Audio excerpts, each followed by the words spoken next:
தனி பெருங்கருணை அருட்பெருஞ்சோதி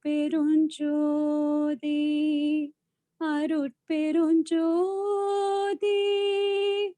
அருட்பெருஞ்சோதி தனி பெருங்கருணை அருட்பெருஞ்சோதி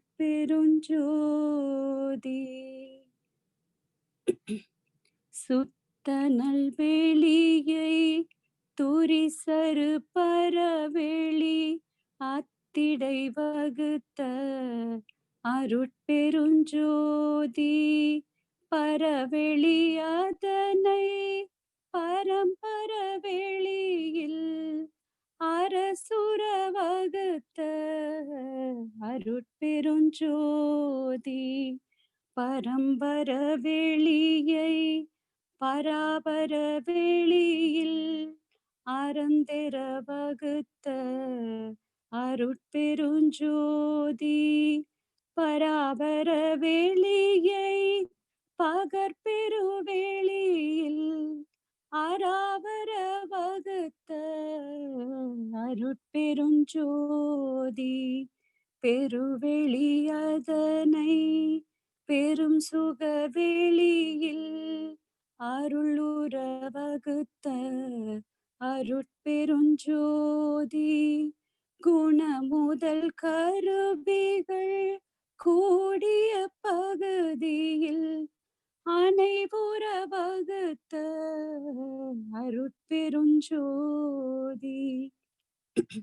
மனமுதல் கருவிகள் மண்ணுயிர் வெளியிடை அனமுற வகுத்த அருட்பெருஞ்சோதி காலமே முதலிய கருவிகள் களை வெளி ஆளுற வகுத்த அருட்பெருஞ்சோதி துரிசரு கருவிகள் சுத்த நல்வெளியிடை அரசுர வகுத்த அருட்பெருஞ்சோதி அருட்பெருஞ்சோதி அருட்பெருஞ்சோதி தனி பெருங்கருணை அருட்பெருஞ்சோதி தனி பெருங்கருணை அருட்பெருஞ்சோதி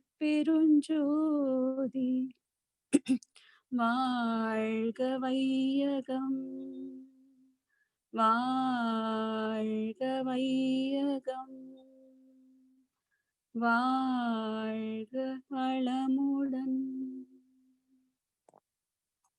நன்றிகள் ஐயா.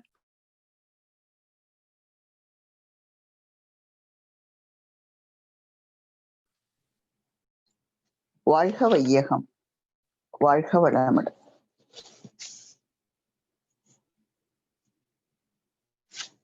பழிச்செயலும் அறச்செயலும். துன்பத்தை விளைக்க வல்ல செயல்கள் தம்மை சொல்லியுள்ளார் பழிச்செயல்கள் என்று மேலோர். துன்பத்தை விளைக்க வல்ல செயல்கள் தம்மை சொல்லியுள்ளார் பழிச்செயல்கள் என்று மேலோர். இன்பத்தை காக்க வல்ல செயல்கள் எல்லாம் ஈதல் இசைப்பட வாழ்தல் இரண்டாலாகும். இன்பத்தை காக்க வல்ல செயல்கள் எல்லாம் ஈதல் இசைப்பட வாழ்தல் இரண்டாலாகும். அன்புக்கே அடிப்படை இச்செயல்கள் தம்மை அறமென்றார் பேரறிஞர் அருந்தவத்தால். அன்புக்கே அடிப்படை இச்செயல்கள் தம்மை அறமென்றார் பேரறிஞர் அருந்தவத்தால். நன்கு தன் அறிவு நிலை அறிந்து மக்கள் நலம் நாடி சிந்தித்து முடிவு கண்டு. நன்கு தன் அறிவு நிலை அறிந்து மக்கள் நலம் நாடி சிந்தித்து முடிவு கண்டு. வாதங்கள் வேண்டாம் வாழ்வாங்கு வாழ்ந்த முன்னோர்கள் வேதங்கள் விரித்துள்ள விளக்க. வாதங்கள் வேண்டாம் வாழ்வாங்கு வாழ்ந்த முன்னோர்கள் வேதங்கள் விரித்துள்ள விளக்க. தொகுப்புகள் அனைத்தும் ஆதங்கம் வறுமை அறியாமை போக்கி மனிதரெல்லாம். தொகுப்புகள் அனைத்தும் ஆதங்கம் வறுமை அறியாமை போக்கி மனிதரெல்லாம். பேதங்களற்று பிழையற வாழும் அறநெறியே அறநெறியே. பேதங்களற்று பிழையற வாழும் அறநெறியே அறநெறியே. அறநெறியை போதிக்க புதிய நூல்கள் அவசியமே இல்லை இனி மேலும் மேலும். அறநூல்கள் எத்தனையோ இந்நாள் மட்டும் அறிஞர் பலர் அளித்துள்ளார் அவையே போதும்.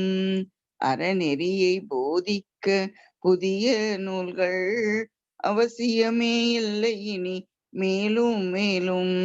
அறநூல்கள் எத்தனையோ இந்நாள் மட்டும் அறிஞர் பலர் அறித்துள்ளார் அவையே போதும்.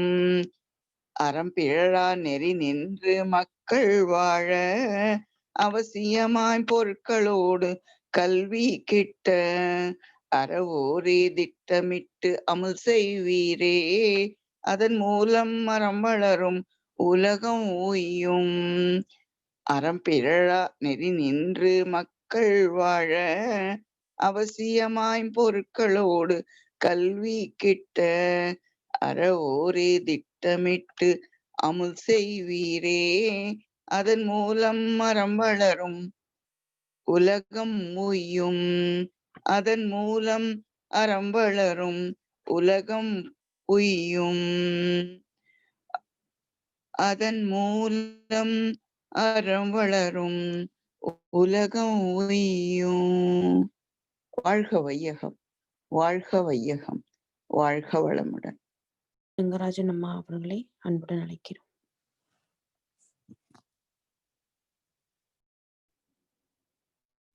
வாழ்க வையகம், வாழ்க வையகம், வாழ்க வளமுடன்.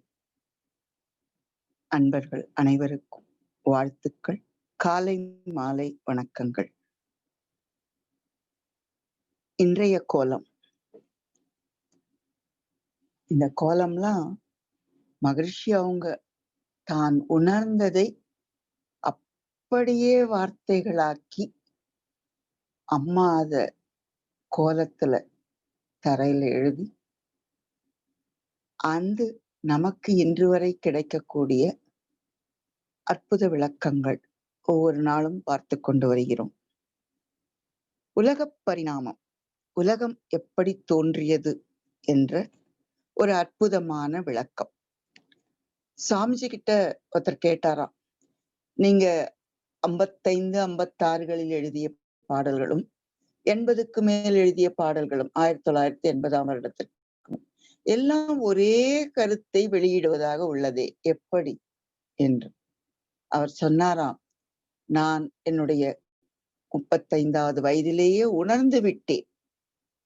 அந்த உணர்ந்ததுதான் பாடல்களாக, வரிகளாக, சொற்களாக என்னிலிருந்து வெளிப்படுகின்றது. அப்போ மாற்றம் இருக்க முடியாதே. அவர் உணர்ந்து தெளிந்துதான் அந்த பாடல் கருத்தை, அன்றைக்கும் பாத்தீங்கன்னா ஒரு 4 வரியில அதே கருத்து. இப்ப 96ல எழுதின பாடலும் பாத்தீங்கன்னா அந்த வரிகள்ல அதே கருத்து, இன்னும் கொஞ்சம் விளக்கம் கூட இருக்கும், அவ்வளவுதான். அந்த அடிப்படை கருத்துல எந்த மாற்றமும் இருக்காது. அப்படி இந்த பாடல் உலகம், அண்டங்கள், உயிரினங்கள், பொருட்கள் பலதும் அணுவின் கூட்டு பக்குவ பரிணாமம். உலகம், அண்டங்கள், உயிரினங்கள், பொருள்கள் பலதும் அணுவின் கூட்டு பக்குவ பரிணாமம். பகுத்தறிந்தால் ஒன்றி ஒன்றி பார்ப்பவனே ஒளி முதலாய் பஞ்ச தத்துவம், ஈர்ப்பு, பரமாணு இவையாவான்.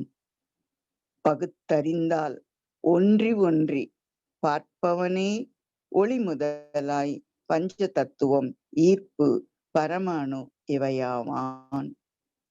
அந்த நம்மளுடைய தலைப்புகள்ல பிரபஞ்ச பரிணாமம், உயிரின பரிணாமம் என்று வரும். அத்தனையும் தொகுத்த 4 வரிகள் இவை. பாரதியும் பாடியிருப்பான். விண்டுரைக்க அரியதாய் விரிந்த வான்வெளி என நின்றனை, அண்டகோடிகள் வானில் அமைத்தனை, அவற்றில் எண்ணற்ற வேகம் சமைத்தனை, மண்டலத்தை அணு அணுவாக்கினால் வருவதெத்தனை, அத்தனை யோசனை கொண்ட தூரம் அவற்றிடை வைத்தனை, கோலமே நினை காளி என்றேத்துவேன் என்பான். இப்படி உணர்ந்தவர்கள் ஞானிகள் அந்த ஆழ்ந்து செல்ல செல்ல செல்ல, பாரதியார் சென்றது வேத விளக்கங்களோடு கூடிய சித்தர்களின் வழிகாட்டுதல். மகரிஷி அவர்கள் தன்னை அந்த தனக்குள்ளாக ஆழ்ந்து ஆழ்ந்து ஆழ்ந்து அந்த ஆயுர்வேத மருத்துவம் தெரிந்த குரு பரஞ்சோதி மகான் அவர்களின் வழிகாட்டுதல் என அவருக்குள் அவர் ஆழ்ந்து சென்ற அந்த தன்மையிலே மூலத்தையும் விவரிக்கின்றார், முடிவையும் விவரிக்கின்றார். அந்த காலத்துல அதுக்கு பேர் பரிணாமம். ஏனென்றால் பேர் மாறி மாறி மாறி மாறி வந்தது என்று அர்த்தம் பொதியக்கூடிய அந்த சொல். இப்பொழுது அது கொஞ்ச காலகட்டம் மாறி தன்மாற்றம் என்று மாற்றினார். ஏனென்றால் இறைநிலை தானே மாறி மாறி மாறி மாறி எல்லாமாய் வந்துள்ள அந்த விளக்கங்கள் தன்மாற்றம் என்ற வார்த்தையால் குறிக்கப்பட்டது.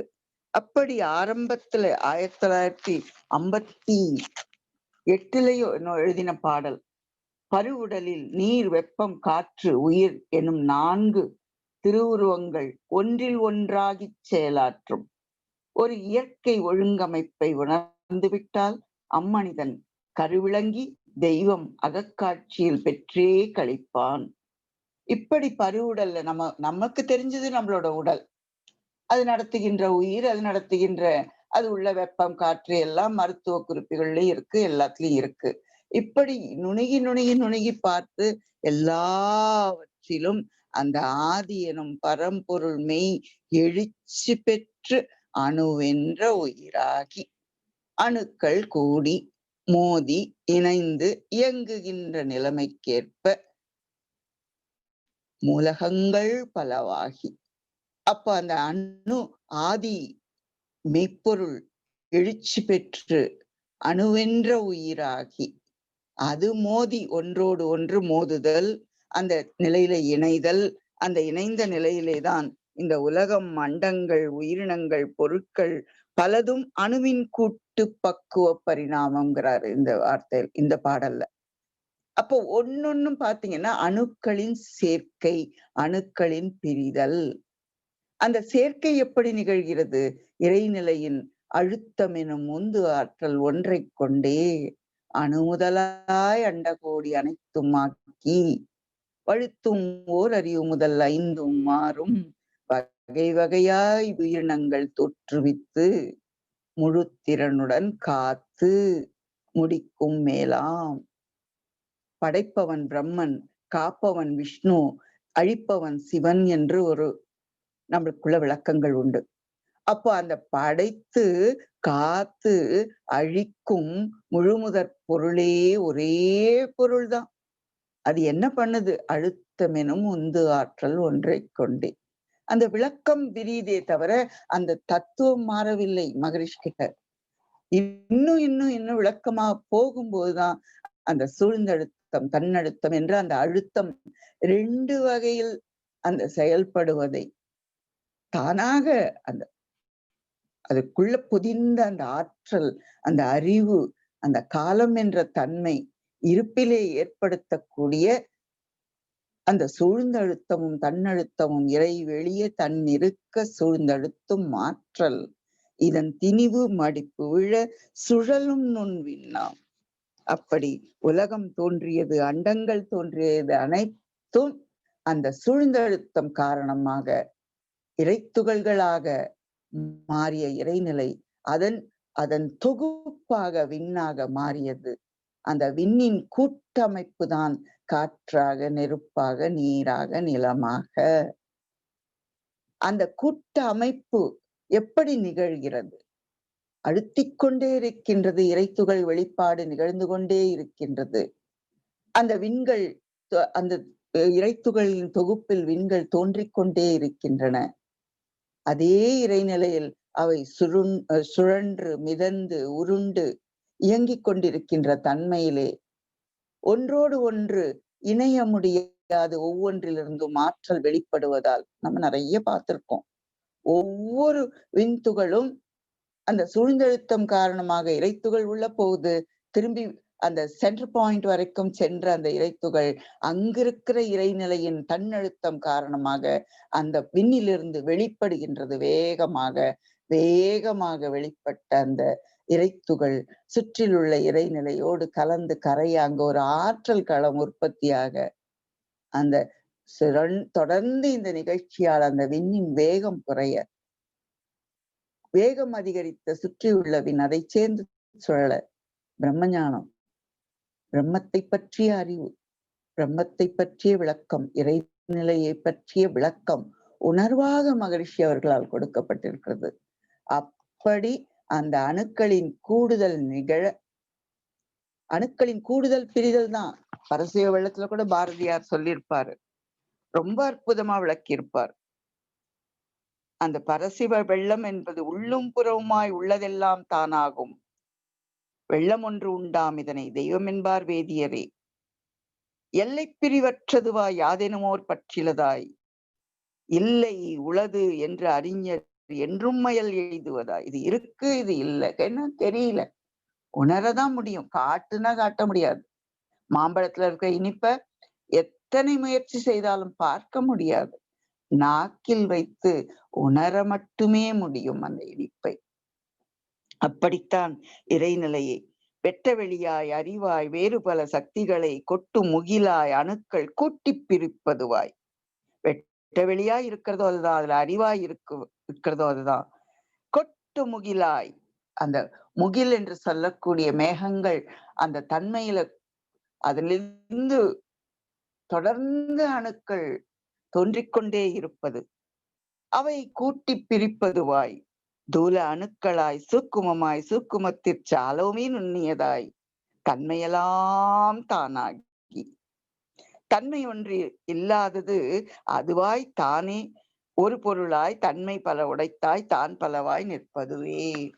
அப்படி தன்மை இல்லாத, ஒரு தன்மையும் இல்லாத அந்த இறைநிலை தானே பல தன்மையாக மாறி இருக்கின்ற அற்புதத்தை விளக்குகின்றார் பாரதியார். அப்படி உருவானதுதான் அண்டங்கள். கோடி கோடி கோடி கோடி சூரியன்கள், சூரியன்களை சுற்றி சூரிய மண்டலங்கள், பால்வெளி மண்டலங்கள், பல கோடி சூரிய மண்டலங்கள் சேர்ந்த பால்வெளி மண்டலங்கள். அப்படி நமது சூரிய குடும்பம், சூரிய குடும்பத்தில் அணுக்களின் சேர்க்கையில் வெப்ப அணுக்களாக நமது பூமியை விட 19 லட்சம் மடங்கு பெரியது. அதனுடைய ஆற்றல் களம் 100 கோடி மைல்கள் வரையில் அதன் சூழது அதனுடைய ஆற்றல் களம் விரிந்து கொண்டிருக்கின்ற நிலையிலே அதில் தோன்றிய அணுக்களின் கூட்டம், அதில் தொகுக்கப்பட்ட அணுக்களின் கூட்டம், அதுதான், அதில் ஒன்றுதான் நமது பூமி, நமது உலகம். அப்போ உலகம், அண்டங்கள், உயிரினங்கள், பொருட்கள். அந்த பொருட்கள் உலகத்துல எப்படி தோன்றியது? முதல்ல வெப்பக்கோளமா தான் இருந்தது பூமி. தொடர்ந்து அந்த அலை இயக்கத்துல அணுக்களின் கூட்டம் சேர சேர சேர சேர எப்படி சேருது?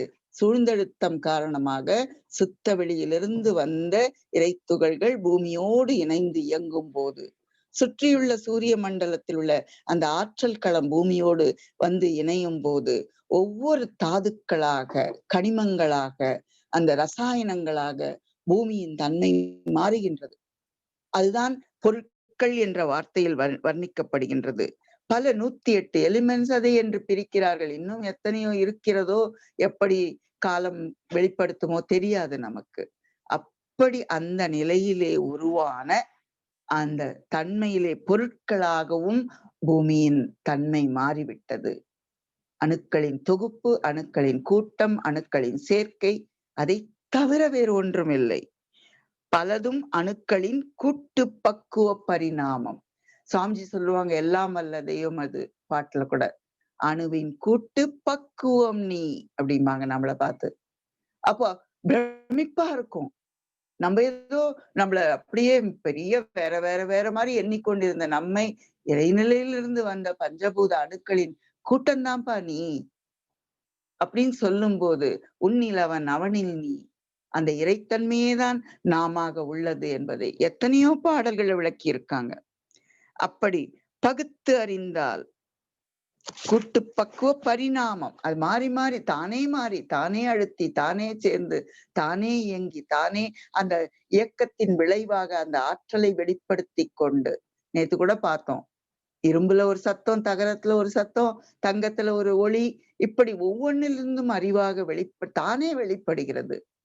யாரும் ஒண்ணும் தங்கத்துக்குள்ள அந்த ஒளிய புகுத்தல, இரும்பு கருப்பா இருக்கணும்னு எதுவும் ஏற்பாடு பண்ணல. ஒவ்வொன்றிலிருந்தும் அதே இறைத்தன்மை வெளிப்பட்டு கொண்டே இருக்கின்றது. அந்த இறைத்தன்மையின் தன்மைதான் ஓரறிவு முதல் 5 அறிவு வரை உள்ள தாவரங்கள், உயிரினங்கள். அங்கேயும் அதுவே வெளிப்படுது. அணுக்களின் கூட்டத்துக்கு ஏத்த மாதிரி. கீரையில இரும்பு சத்து நிறைய இருக்குன்னு சொல்றோம். ஒண்ணுத்துல கால்சியம் நிறைய இருக்குன்னு சொல்றோம். ஒவ்வொரு தாவர வகைகள்ல, காய் வகைகள்ல, கனி வகைகள்ல அந்த திரும்ப பாத்தீங்கன்னா அந்த உடல்ல என்னெல்லாம் தாது பொருட்கள் இருக்கோ அதே அந்த பொருட்கள்ல வெளிப்படக்கூடிய தன்மை. அந்தந்த எலிமெண்ட்ஸ் என்று சொல்லக்கூடிய, ஒரு காலத்துல நம்ம சொல்லுவோம் ரத்தத்துல ரத்த அணுக்கள்ல blood red blood corpuscles, white blood corpuscles அப்படின்னு சொல்லிட்டு ரொம்ப ஒரு 4-5 பிளேட்லெட்ஸ் என்று கொஞ்சம் தான் பிரிவு இருக்கும். இப்ப நீங்க ரத்தத்தை லேப்ல டெஸ்ட் பண்ணி கொடுங்க, ஒரு 25 பேஜுக்கு பிரிண்ட் பண்ணி தராங்க. அவ்வளவு நுணுக்கமாக ஆராய்ச்சிக்கு விஞ்ஞான உலகம் சென்று விட்டது. ஆனால் எத்தனை நுணுக்கமாக இருந்தாலும் பூமியில் உள்ள தாது பொருட்களின் அந்த அணுவின் கூட்டமைப்புதான் தாவரங்களாக, உயிரினங்களாக, நாமாக உள்ளது என்பதை புரிந்து கொள்வதுதான் மெய்ஞானம். அதில் நீக்கமர நிறைந்த இறைத்தன்மை, அந்த தன்மையை உணர்வதுதான் மெய்ஞானம். அப்படி மகரிஷியோட இந்த பாடல் பாத்தீங்கன்னா, பருப்பொருளின் நுண்பொருளும் அலையும் நிலைப்பொருளும் பகுத்துணர்வால் இவை 4ம் ஒன்றிலிருந்து ஒன்றாம். பருப்பொருளில் நுண்பொருள், நுண்பொருள் என்பது அந்த விண், அந்த தன்மையில அதிலிருந்து வரக்கூடிய அலையும் நிலை பொருளும், இதெல்லாம் சேர்ந்து நம்ம கண்ணுக்கு ஒரு காட்சியா கிடைக்குதுல்ல ஒரு பொருள். புரிந்து கொள்கிறோம் இல்லையா? மரம் என்று புரிந்து கொள்கிறோம், மிருகங்கள் அந்த பாம்பு என்று புரிகின்றது. அது காட்சியா கிடைக்கிறப்போ அதனுடைய தன்மை, நிலை பொருளும் அதுல இருக்கு, அலையும் இருக்கின்றது. பகுத்துணர்வால் இவை 4ம் ஒன்றிலிருந்து ஒன்றாம். தனித்தனி கிடையாது, பிரிக்கவே முடியாது. அதனால்தான் அது நீயாக இருக்கிறாய் என்றார்கள். தன்னை அறிந்தால் தலைவனை அறியலாம் என்றார்கள். அந்த நிலையிலே உணர்ந்தவர்கள் சொன்ன அந்த வார்த்தைகள், உருப்பொருளாய் பரிணாமம் பெற்ற உண்மை காணீர். பருப்பொருளில் நுண்பொருளும் அலையும் நிலைப்பொருளும் பகுத்துணர்வால் இவை 4ம் ஒன்றிலிருந்து ஒன்றாம். உருப்பொருளாய் பரிணாமம் பெற்ற உண்மை காணீர். உண்மை இருப்பில் அலை ஊடுருவ காந்தமாச்சு. அப்படி அந்த உண்மை இருப்பில் அந்த சுழல் தன்மையிலிருந்து வெளிப்படுகின்ற அலை ஊடுருவ காந்த தத்துவம் என்ற தலைப்பிலே என்ன அற்புதமான விளக்கங்கள். அப்படி சுவாமிஜியோட இந்த பகுத்தறிந்தால் ஒன்றி ஒன்றி பார்ப்பவனே ஒளி முதலாய் பஞ்ச தத்துவம், ஈர்ப்பு, பரமணு இவையாவான். இந்த பாடல்ல 4 வரியில பாருங்க, உலகம், அண்டங்கள், உயிரினங்கள், பொருட்கள் பலதும் அணுவின் கூட்டு பக்குவ பரிணாமம். பகுத்து அறிந்தால், பகுத்து அதை நான் யார் தலைப்புல நான் எப்பவுமே கோட் பண்ணுவேன். ஆப்பிள தொகுத்து பார்த்தா ஆப்பிள், பகுத்து பார்த்தா அணு, நெருப்புல போட்டா அதுவும் பிரிந்து அந்த காற்று, அதுலயே அந்த பஞ்சபூத கூட்டம் தான் அணுக்களின் கூட்டம் தான், அணுக்களின் சேர்க்கை தான், அணுக்களின் தொகுப்பு தான், அணுக்களின் காட்சி தான். தொகுத்த அந்த காட்சிக்கு நம்ம ஆப்பிள்னு பேர் கொடுக்கிறோம், தொகுத்த அந்த காட்சிக்கு நம்ம மாங்காய்ன்னு பேர் கொடுக்கிறோம், தொகுத்த அந்த காட்சிக்கு பலாப்பழம்னு பேர் கொடுக்கிறோம். ஆனால் எல்லாம் எல்லாம் எல்லாம் அணுக்களின் தொகுப்பு நிகழ்ச்சி தான். அந்த நிகழ்ச்சி முடிஞ்சா அது காணாம போயிடும். இப்ப கூட ரீசெண்டா அந்த கொளப்பள்ளியில அந்த பலாமரம் இன்னும் கண்ணுல இருக்கு. நானும் என் பொண்ணும் ஒரு 4 நாள் முன்னாடி கூட பேசிட்டு இருந்தோம். பலாமரம் நமக்கு தெரியும், முழு பலாப்பழம் பார்த்திருக்கோம். ஆனா மரத்துல அந்த நிகழ்ச்சி முடிந்த பிறகு, அந்த உள்ள பழுத்த பிறகு அந்த மரம் அவ்வளவு பெரிய பழம், கத்தி வச்சா கூட வெட்டுறது கஷ்டமான அந்த பழம் வெடித்து வெடித்து வெடித்து அந்த சுளைகள் அந்த அந்த நார்ல அப்படியே பிடிக்கப்பட்டு சுளை கீழே தொங்குது. உள்ள சுத்தி ஒரு நார்த்தன்மை இருக்கும் இல்லையா, அப்படியே கீழே அடுத்த நிமிஷம் நான் விழுந்துருவேன் அப்படின்ற மாதிரி. அணுக்களின் தொகுப்பு நிகழ்ச்சி, அந்த நிகழ்ச்சி முடிஞ்ச உடனே காட்சி மாறுது. ஒவ்வொன்னும் அந்த மாதிரி மாற்றங்களுக்கு அந்த இயற்கையிலே அந்த காட்சி மாறுவதை கண்ணால் பார்க்க முடிந்தது, உணர முடிந்தது. இறைநிலையின் அந்த ஆட்டம் எல்லாருக்கும் தெரியும். ஒரு டிராமா நடந்துன்னு இருக்கு. இந்த உடம்புன்ற அந்த தொகுப்பை வச்சு, அணுத்தொகுப்பை வச்சு ஒரு டிராமா நடந்துன்னு இருக்கு. அந்த டிராமால அந்த அணுக்களின் உயிர் தொகுப்பினுடைய சுழற்சியால் ஒரு இழப்பு, அந்த இழப்பை சரி பண்ணுவதற்கு கெட்டி பொருள் உணவு என்ற தன்மையில, காற்று என்ற தன்மையில, நீர் என்ற தன்மையில, பூமியின் சுழலால் ஏற்படுகின்ற அணுக்கள் நம்மோடு இணைந்து, வான்காந்த ஆற்றல் என்ற சூழ்ந்தெழுத்தும் ஆற்றலால் இணைந்து நாம் எல்லாம் ஒரு நிகழ்ச்சியாக தான் இந்த உலகில் நடந்து கொண்டிருக்கின்ற தன்மையை உணரும் போது, அந்த மெய்ப்பொருள் மட்டுமே ஒரே பொருள் பகுத்து அறிந்தால் ஒன்றி ஒன்றி பார்ப்பவனை எப்ப பார்க்கிறோம் அப்படின்னு சொன்னா, தவத்தினால அந்த நுணுகி நின்று ஒன்றி நின்று ஒன்றி நின்று அறிவை பழக்க, அறிவுக்கு நுட்பம் சக்தி இவை அதிகமாகும் இன்னொரு பாடல்ல. அந்த அறிவுக்கு அந்த நுண்ணிய திறன், நுண்ணிய பொருளை உணரும் திறன், பார்க்கும் திறன் சொல்ல முடியாதத, மைக்ராஸ்கோப்ல கூட பார்க்க முடியாதத உணரக்கூடிய அந்த திறன், பார்ப்பவனேதான் யார் அனைத்துக்குள்ளும் நீக்கமற நிறைந்தவன் தான் ஒளியாக உள்ளான், சப்தமாக உள்ளான், பஞ்ச பூதங்களாகவும் இருக்கிறான், பஞ்ச தன் மாத்திரையாகவும் இருக்கிறான் என்பதை உணர்ந்து கொள்ள போது, பஞ்ச தத்துவம் என்பது ஈர்ப்பு, பரமாணு இவைதான் என்று இந்த பாடல்ல ரொம்ப அற்புதமா அதை டிக்ளேர் பண்றான்னு சொல்லலாம்.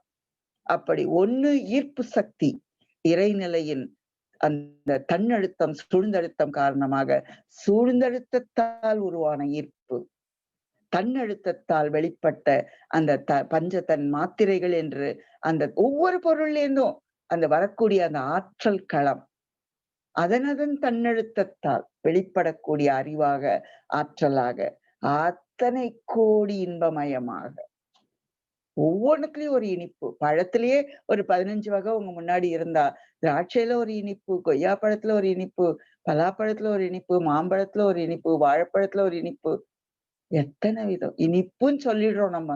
அந்தந்த நீர்த்தன்மை அந்தந்த பொருட்கள்ல இணைந்து சுழன்று இயங்கும் போது வெளிப்படுகின்ற இறையின் தன்மை. கசப்பும் அப்படியேதான், உப்பும் அப்படியேதான், துவர்ப்பும் அதேதான். ஆகாயில கசப்புன்னா அந்த அணுக்கூட்டம், அந்த நீரணுக்கள் இயங்கிய நிலையிலே வெளிப்படுகின்ற பொருட்கள் அந்த உருவமாக, பாவக்காயுடைய உருவமாக வெளிப்படுகின்றது. நீரணுக்களுடைய வெளிப்பாடு சுவையாக வெளிப்படுகின்றது. யார் ஏற்பாடு பண்ணா? உள்ளுக்குள்ள அப்போ ஒரு தென்னை மரம் சேற்றிலேயோ சகதியிலேயோ இருந்தா கூட அவ்வளவு உயரம், அது மேல எங்கேயோ ஒரு காய் பூத்து குலுங்கி காயாகி அது பெருத்து, அதுக்குள்ள வெளியில ஒரு ஹார்டு ஓடு, நடுவுல நார்க்கூட்டம், அதுக்குள்ள ஒரு திக்கு ஓடு, சாதாரண நம்ம கையால உடைக்க முடியாத அளவுக்கு அத்தனை திக்னஸ்குள்ள நீர் எங்க போச்சு? ஒரு பருப்பு, அதுக்குள்ள ஒரு டம்ளர் தண்ணீர் என்றால் யார் நடத்துவது? யார் இதை இயக்கி கொண்டிருப்பது? யார் அதுவாக மாறியது என்று நுணுகி நுணுகி நம்முடைய ஆராய்ச்சியை தூண்டுவதுதான் இந்த பாடல்கள். அப்படி இறைநிலை தானே ஆதி எனும் பரம்பொருள் மெய் எழுச்சி பெற்று நீதிநெறி உணர் மாந்தராகி வாழும் நிலை உணர்ந்து தொண்டாற்றி இன்பம் காண்போம் மகர்ஷி. அழுத்தம் எனும் உந்து ஆற்றல் அந்த பாடல்ல பழுத்த நிலை வரும் வரையில் நீ நான் என்போம், பதம் அடைந்தோம் ஒன்றானோம் பரம ஆனந்தம். அங்கு தொங்கிக் கொண்டிருந்த அந்த பலாப்பழத்துக்குள்ள மூலமா இருக்கிறதும் அதுதான், பலாப்பழமா இருக்கிறதும் நான் தான். அங்க மாங்காயா தொங்கின்னு இருக்கிறதும் அதுதான், இங்க நானா இருக்கிறதும் அதுதான். இப்படி காணுகின்ற அத்தனை பொருட்களிலும் அவனையே பார்க்கக்கூடிய பார்ப்பவன் யார் என பார்ப்பவன் பார்ப்பான். அந்தத்தை உணர்ந்தவன் அந்தணன். நாமெல்லாம் அந்த பார்ப்பவன் யார் என பார்ப்பவர்கள், அந்தத்தை உணர்ந்தவர்கள், அந்தத்தை உணர வைத்த மகான் அதே உணர்வு நிலையில கொடுக்கக்கூடிய பாடல்கள் தான் இவை அனைத்தும். இருப்பு நிலை நுண்பகுதி இயங்குவதே விண்ணாம், இரண்டும் வெவ்வேறல்ல கடலும் அலை போன்றே, பருப்பொருட்கள் எதுவெனினும் சுழல் அலைகள் திணிவே, பரம்பொருளாம் இருப்பேதான் எல்லா பருப்பொருளும், திருப்புகழாய் உண்மை தெரிந்து உரைத்தோர் எல்லாம் தெய்வர் எனப்படுகின்றார் சீரறிவின் பேற்றால். மகான்கள் என்று நாம சொல்லுவது ஞானிகள், ரிஷிகள், அவருடைய விளக்கங்களுடைய தொகுப்பு தான் மகர்ஷியின் அறிவாக நமக்கெல்லாம் வழிகாட்டும் அந்த பேரறிவாக குரு என்ற தன்மையில. உருவத்தில் குரு என்பது கிடையாது, அறிவின் உயர்வுல அந்த குருத்தன்மை, வழிகாட்டும் தன்மை, இருட்டிலிருந்து வெளிச்சத்திற்கு நம்மை கைபிடித்து அழைத்து கொள்ளக்கூடிய அந்த தன்மை, அந்த உத்தம தன்மையை பெற்ற நமக்கெல்லாம் வழிகாட்டி கொண்டிருக்கின்ற அந்த குருவின் பொற்பாதங்களில் இந்த விளக்கங்களை சமர்ப்பித்து நிறைவு செய்கிறேன். வாழ்க வளமுடன், வாழ்க வளமுடன், வாழ்க வளமுடன். உயர்த்தட்டும். வாழ்க வளமுடன். Transformation of the absolute space into living and non-living things and ultimately into human has a great potential to function in everything, starting from the dust particle to the man in a perfect order of function. Some of them are explained below. In non-living things, it functions in a specific pattern with this precision and regularity. In living beings, it functions through the mind as cognition, experience, and discriminate. In human beings, the grand consciousness helps them the self-realize and through that they realize the divinity. The mind in every human is a spreaded state, helps to act in 10 different forms: feelings, need, triumph, act, effect, enjoyment, experience, research, understand, and conclusion. What one eats get digested and absorbed by 7 different minerals like chemicals, blood, muscles, fat, bone, marrow, and sexual vital fluid. These changes happen because of the vast extent of potential of the Almighty. The divine force has self-transformed into the plants before transforming into humans, just to make sure that the man gets his food from the nature. Human structure remains the same, but only through female structure generations grow. To make it possible, some special features in the structure of the female body have been formalized, in which the womb has special place. A man with a womb becomes wo plus man, woman. The growth of the child in the womb of the woman is also something astonishment. Men's sperm and women's ovary gets united. In the first month, it forms like a letter I. Head gets formed in the second month. In the third month, legs are formed. Nose, face, and other structures get formed into the 4th month. Ears, eyes, tongue are formed during the 5th month. Nails form in the 6th month. The 7th month sees the growth of bones, nervous system, kidney, lungs, and heart. The child becomes to breathe. In the 8th month, the growth becomes complete. In the 9th month, the child turns upside down to facilitate the head projection. Child gets pushed out of the uterus in the 10th month. All these things happen very systematically and delicately in an orderly way. When pregnant ladies walk and move around, the baby in their womb may be shaken and disturbed.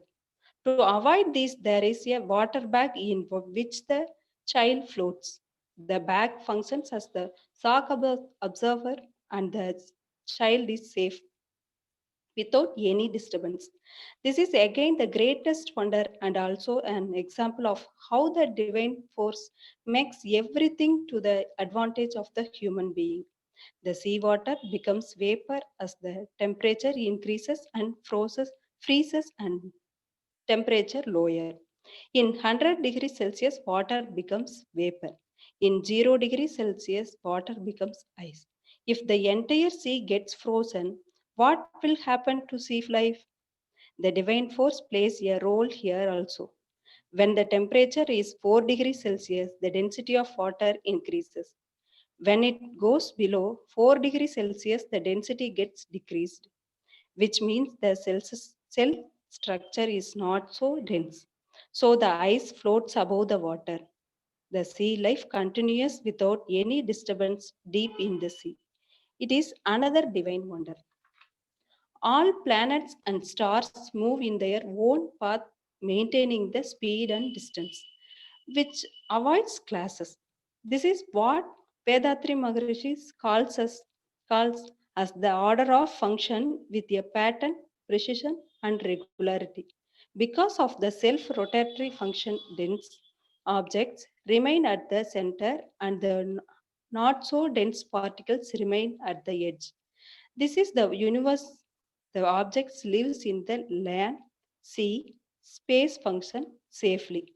The functioning is made possible because of the divine force. The order of function in everything and everywhere is consciousness. Thank you. Thank you for giving this wonderful opportunity. Be blessed by the divine.